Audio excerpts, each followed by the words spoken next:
Buenas tardes a todos.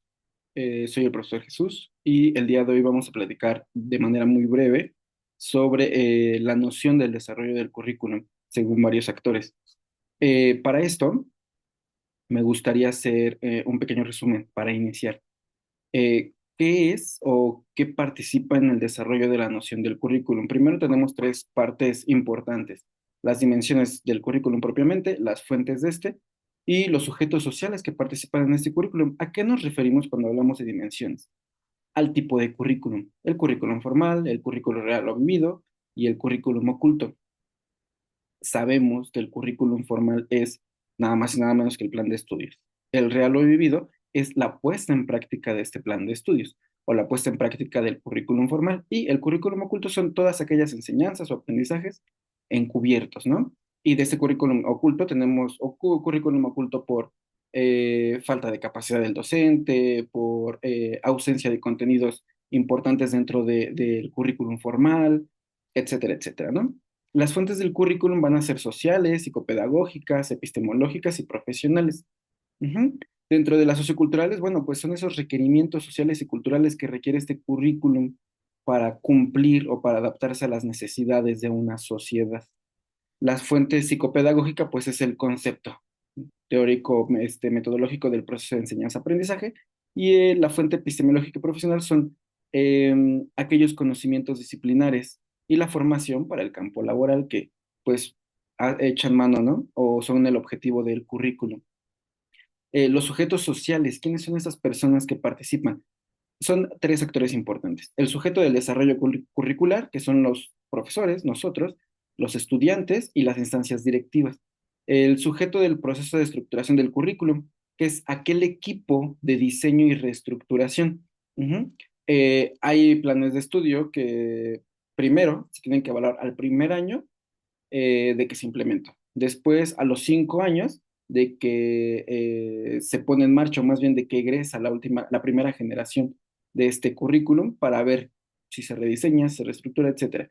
Y los sujetos sociales de la determinación curricular, ¿quiénes son estos? El sector empresarial, los partidos políticos, la iglesia, organismos acreditadores, gremios profesionales, entre otros. Pero primero vamos a empezar entonces. ¿De dónde viene el currículum? La palabra curriculum viene del latín, de esta palabra que tal cual se llama currículum, se deriva de la palabra curro, que significa carrera. Y esto pues nos hace alusión o nos da la idea de una pista circular de carreras, ¿no? Como de atletismo. Aebeli dice que la expresión currículo significa que los alumnos se dirigen hacia un objetivo, es decir, currere en latín, que es caminar, y los currículums o la currícula es el camino del aprendizaje. Ujú. Stenhouse nos da tres conceptos diferentes o definiciones diferentes del currículum. El primero es que él dice que es el conjunto de expresiones planificadas que proporciona la escuela para ayudar a los alumnos a conseguir los objetivos de aprendizaje. Ajá. También nos dice que es el esfuerzo conjunto y planificado de toda la escuela, del destino a conducir del aprendizaje de los alumnos hacia los resultados del aprendizaje determinados. Y dice que es una serie estructurada de objetivos de aprendizaje para que se logre algo. Ujú. Eh, Estos tres conceptos apuntan a logros de los estudiantes. ¿Ah? Esto sí y solo sí se cumplió un plan de estudios. Si tomamos esta perspectiva, la educación va a ser el medio para alcanzar este fin o un fin. Ajá. Si consideramos como resultado del aprendizaje, ujú, el currículum va a ser de naturaleza prescriptiva, perdón. ¿Por qué? Porque aspira a definir algo que se caracteriza por una pretensión de la realidad, un querer ser o un deber ser. Ujú. Esto supone, vamos a precisar, supone un conjunto de intencionalidades que se consideran como verdaderas o mejores respecto a otras. Ajá. Entonces, para esto, Stenhouse nos dice que el currículum se visualiza, por tanto, como un plan o prescripción respecto a lo que pretende la escuela. Pero, por otra parte, menciona que puede ser percibido como lo que ocurre en realidad en las escuelas. Ujú. Entonces vamos a delimitar. El estudio del currículum se interesa por la relación entre dos acepciones, como intención y como realidad. Ajá. Si nosotros pensamos al currículum como una intención o como un proyecto, nos va a permitir visualizar como la propuesta que determina lo que ocurre en el aula entre el profesor y los estudiantes. Por este motivo, el currículum es un referente, un orientador de la práctica del docente y a su vez una parte de retroalimentación, de tal manera que el docente ya no es solo el ejecutor, sino que también puede ser o va a ser un sujeto que puede incidir en la actualización y el mejoramiento. Ujú. ¿Qué significa? Esto significa que se establece una nueva relación entre la enseñanza y el currículum. Pérez nos decía que la enseñanza del complejo sistema de intercambios que se produce en el aula cuando se trabaja un proyecto curricular determinado. Y el currículum va a ser este que establece las finalidades a alcanzar. Ujú. Bien, es importante tener presentes que el currículum va a cambiar, se debe de transformar. ¿Esto por qué? Tiene que haber circunstancias históricas que obliguen o que lleven a que se reestructure esos currículums, como cuáles, las estructuras económicas, las estructuras políticas y pues los intereses de todos aquellos los que van a participar. ¿Cuáles son las dimensiones entonces del currículum? Decíamos que el currículum formal va a hacer referencia a lo que constituye el plan y los programas de estudio. Es la planeación de ese proceso de enseñanza y aprendizaje. Ajá. ¿Quién va a sostener esto? Pues la estructura académica, la estructura administrativa, legal, la financiera, etcétera, etcétera, que ayuden o den soporte para su operativización. Ujú. ¿Cuál va a ser lo específico del currículum formal? Pues su legitimidad institucional. ¿Qué quiere decir? Que está avalado y reconocido por una autoridad educativa, ujú, que es legal. Tanto el plan de estudios como sus programas representan un aspecto documental de un currículum y los programas a su vez constituyen las microestructuras de un plan de estudios. Ajá. Tenemos también entonces el currículum real o vivido. Este va a ser la puesta en práctica del currículum formal, el cual puede llegar a presentar diversas modificaciones con respecto a lo planeado. ¿Por qué? Porque los profesores llevan a cabo una interpretación de los programas de estudio e introducen ciertos cambios en su operativización, como por ejemplo el orden de los temas.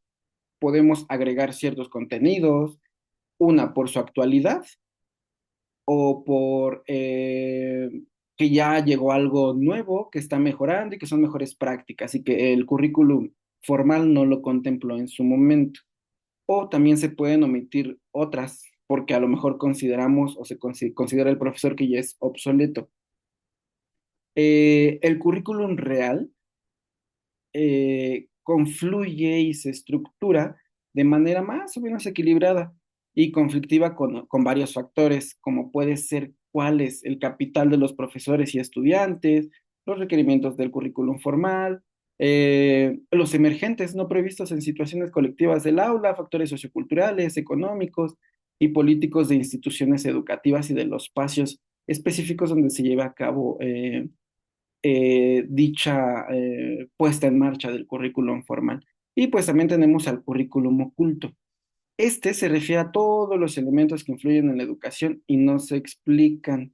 Decía Guzmán, sus intenciones se sitúan en el ámbito de los valores y de las actitudes sociales de los actores del proceso educativo, docentes, alumnos. Guevara decía que el currículum oculto opera en la reproducción de normas, valores y actitudes dominantes del trabajo profesional y que juegan un papel decisivo en el mantenimiento del status quo de la sociedad. Ujú. El currículum oculto actúa en dos niveles dentro de la experiencia escolar. En el nivel de las normas y las reglas que están implícitas en el conocimiento formalizado o el currículum formal, y que la escuela transmite a su vez. Y por otra parte, en el nivel de las normas, valores, expectativas y modos de actuar que los estudiantes adquieren del contexto social de las relaciones personales y de las estructuras de la escuela. Ujú. El currículum oculto se filtra durante la transmisión del currículum formal, donde a través de las relaciones sociales y estructuras que se observan en el aula, ¿no? Las fundamentaciones ideológicas, las formas de enseñanza, de aprendizaje, las expresiones lingüísticas, etcétera, etcétera, etcétera. Arciniega, por su parte, nos menciona que el currículum oculto va a ser el proveedor de enseñanzas encubiertas, latentes, enseñanzas institucionales que no están explícitas y que se brindan por la escuela. Ujú. Eh, Esto nos lleva a que analicemos un poquito que la educación no es un proceso neutro y aséptico, es decir, está presente el componente ideológico, moral, político, etcétera, etcétera, que existe en cualquier empresa educativa. Y ahí la presencia del currículum oculto, donde cualquier formal, como el currículum real, a través de los lenguajes implícitos, verbales, escritos, gestuales, etcétera. Ujú. Las distinciones entre el lenguaje, las distinciones o diferencias entre el lenguaje del currículum formal, del currículum real y del currículum oculto nos permite analizar la congruencia, es decir, qué intenciones curriculares y cuáles son las concreciones que tiene el desarrollo curricular. Es necesario que trabajemos continuamente en la explicación del llamado currículum oculto, de manera que tengamos una visión más real de los factores que están interviniendo en el proceso de enseñanza-aprendizaje y que por ende esto va a intervenir en la formación de nuestros estudiantes. Ujú. Ahora pasemos a las fuentes del currículum.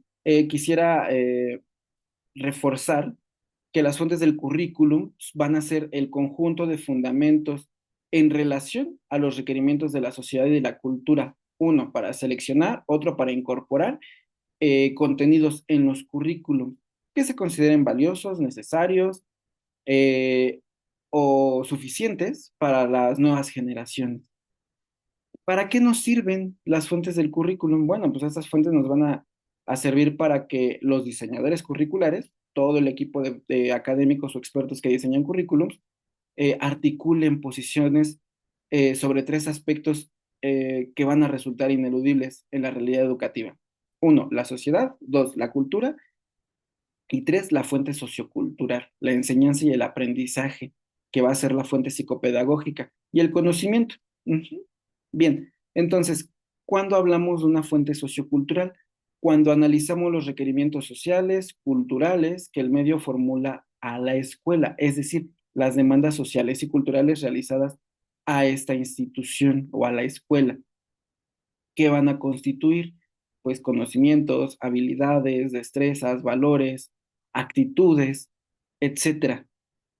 Y pues los aspectos constantes y muchas veces contradictorios tanto entre tendencias, fuerzas y sectores hacia el interior de la escuela. Ujú. Y cuando hablamos de fuentes psicopedagógicas, bueno, pues cuando eh, vamos a pensar, el, esta fuente es inimaginable en el currículum sin la presencia del proceso de enseñanza-aprendizaje, de modo que el papel de los estudiantes y de los académicos se va a convertir en una tarea súper necesaria. Esta fuente va a considerar dos aspectos, como su nombre lo dice, el psicológico y el pedagógico. Cuando hablamos de un aspecto psicológico, bueno, pues es este que se va a relacionar con los procesos de desarrollo y de aprendizaje del estudiante. El conocimiento, recordemos, es un proceso evolutivo de las distintas etapas del desarrollo humano desde que nacemos hasta que morimos. Continuamos creciendo y desarrollándonos. Ujú. A esto le vamos a conocer como desarrollo humano, en cortas palabras.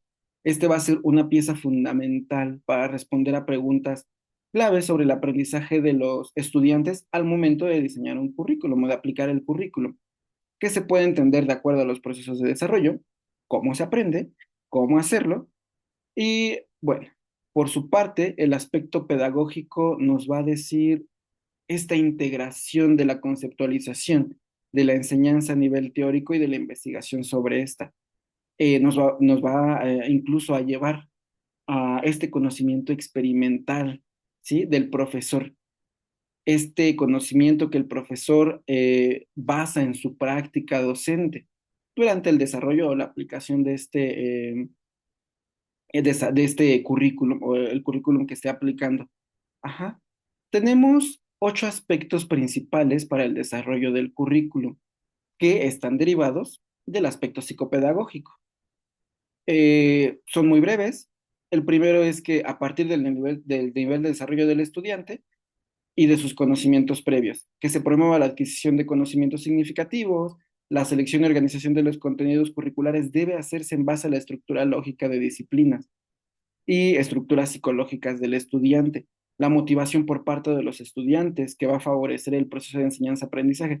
Quiero hacer un paréntesis en este rubro.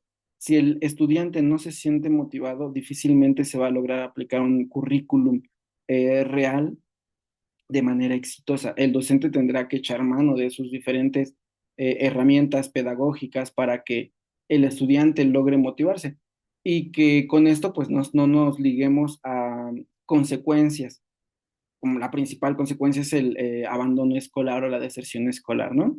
Se tiene que promover en los estudiantes que se adquieran estrategias de aprendizaje y metacognitivas para que ellos sean capaces de aprender a aprender a lo largo de la vida, ¿sí?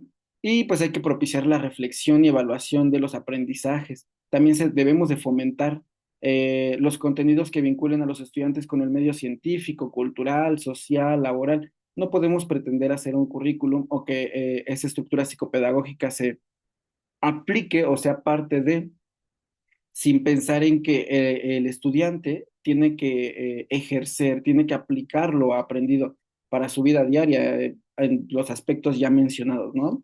En su sociedad, en su cultura, de manera científica y, por supuesto, en lo laboral para obtener ingresos económicos para su vida diaria. Y bueno, ahora, una vez terminado esto, vamos a tocar el último o la última fuente que va a ser la epistemológica profesional. En el aspecto epistemológico vamos a ver que es donde tratamos el problema del conocimiento y los criterios para clasificar los contenidos de las diversas disciplinas y áreas de conocimiento. Nos va a permitir esta toma de decisiones, ajá, esta toma de conciencia que va a existir entre los diferentes tipos de saberes. Nos va a ayudar a identificar las características del conocimiento de acuerdo a su naturaleza. Todos los seres humanos, a lo largo de nuestra historia o de los siglos, hemos creado un variado repertorio de instrumentos metodológicos y de muchas técnicas para estudiar diferentes fenómenos, ¿no?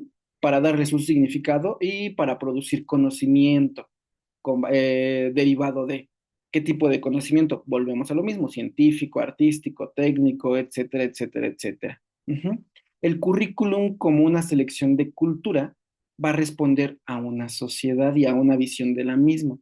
¿Por qué? Se determina como un estado sociohistóricamente a través de los procesos que influyen las condiciones políticas, económicas, intelectuales, etcétera, etcétera. Ujú.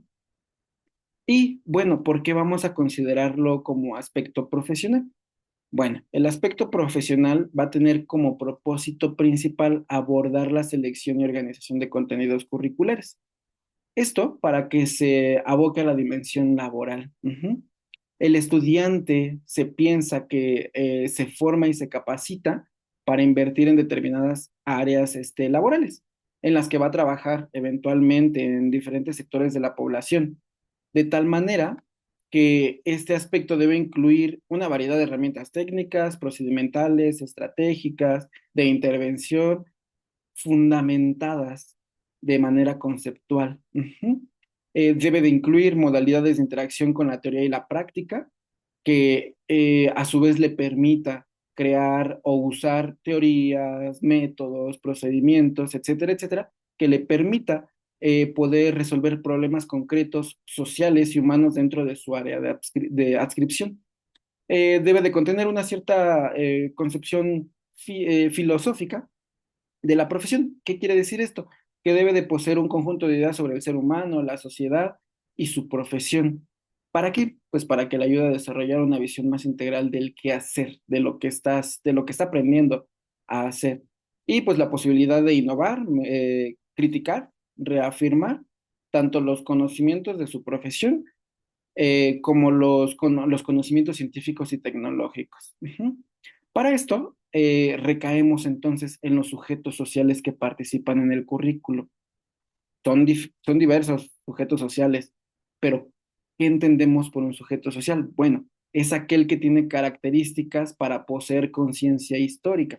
Esto es, para saber parte del grupo o sector que suscribe determinado proyecto social. ¿Para qué? Pues para definir un futuro como opción objetivamente posible.